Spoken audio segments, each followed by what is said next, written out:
This is your 1-minute coder news from the voice of custom coding. Are you ready for Codex?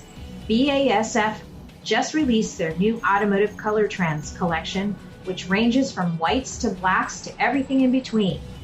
This collection is just about color, but adds effects and texture. Codingsworld.com refers to the effects and textures as giving a tactile experience as well as a visual and emotional experience.